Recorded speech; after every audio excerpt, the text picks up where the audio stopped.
Ross, can a team peak too soon?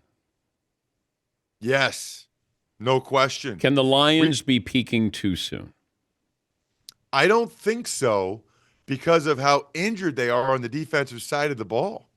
I mean, they have 13 guys on IR on defense. Nobody else has more than 7. After Aleem McNeil, who's a stud, by the way, after he went out, Dan, they didn't have a single guy playing last night that was in the 2 deep on the defensive line for their opener. Well, Think about that. That is nuts.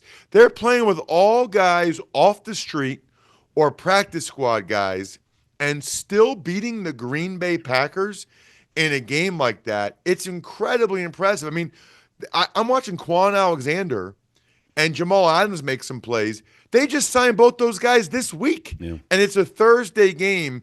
It's incredible what they've done. And I would say in particular, the offense is awesome.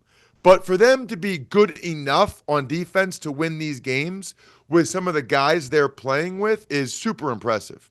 Yeah, I just wonder about that, the attrition. When does that catch up to them? So far, they've managed it.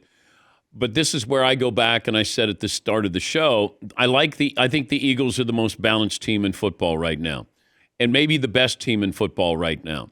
Buffalo is in there as well. Certainly the Lions are. I can't diminish what they've done.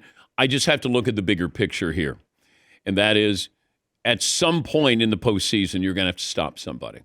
That you're not going to win all these shootouts, at least I don't think you will, but what would be your biggest concern with the Lions? Well, so 2 things. One is Reader's going to come back. Aleem McNeil's coming back. I had Anzalone on the Ross Tucker Football Podcast Wednesday. He's coming back from that broken forearm. So they're actually going to get a bunch of these guys back before they get into the postseason. That will help.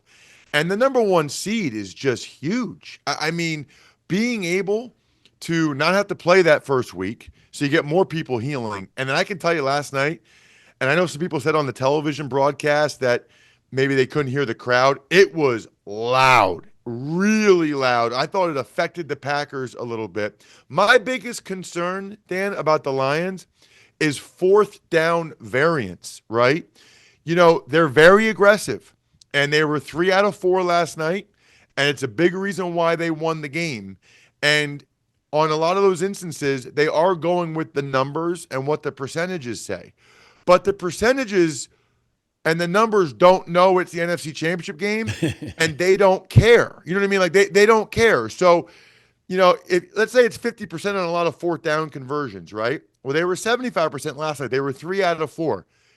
In 3 playoff games, or maybe 4, I wonder which one of those it comes back to bite them. They threw the ball, Dan, on 2 4th and goals. They threw it. You know, a lot of bad things can happen there. A D lineman can bat the pass down. Goff can have a bad throw. Good defense by the Packers. The guy could drop it. When you're in a situation, this is not the Eagles with the tush push on their 4th downs. They're throwing the ball on some of these 4th and goals. They were both touchdowns.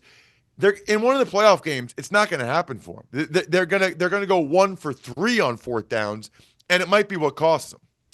And I wondered about that if Dan Campbell is saying, let's give somebody something to think about in the postseason by what we're doing in the regular season on some of these 4th down calls, that we're not going to be predictable. The predictability is we're going for it, but there is no predictability in what play we call there. That's the only thing I thought of there. But if you played on the Lions and you're on the offensive side of the ball, being a lineman, and you know Dan Campbell's going for it on 4th down, what does that do for a team when they get in a huddle? And you basically know when we get to 3rd, we're getting to 4th down as well. Well, there's 2 awesome aspects of that. Number 1, we saw this a bunch last night, it enables them to be willing to run the ball on 3rd and medium, which really helps the play action pass game, really helps out the offensive line. They're not afraid to run 3rd, 4, 5, and 6. They'll run the ball. They ran for a 1st down. A couple times they didn't, but they got closer. Then they went for it on 4th down. So that's a cool aspect of it. And then the other thing is just the belief and faith that team has. I thought a couple times, start of the second half, Then after they stopped them on fourth down, and the Packers went up twice in the second half, and I thought, okay, what a valiant effort by the Lions, but they're outmanned, and it's just not going to happen for them. I think because of how much Dan Campbell believes in them, I think it reinforces the self-belief, the confidence. We talked to David Montgomery, Iron Eagle, and myself after the game, and he said Dan Campbell told them all week, almost every fourth down, if it's close, we are going. So those guys, they just know that Campbell believes in them, and even if they don't get one, they know they're going for it, and they know their coach believes in them that they're going to get it. I think that's a big reason why they're so resilient, and they keep coming back even when the Packers take the lead like they did.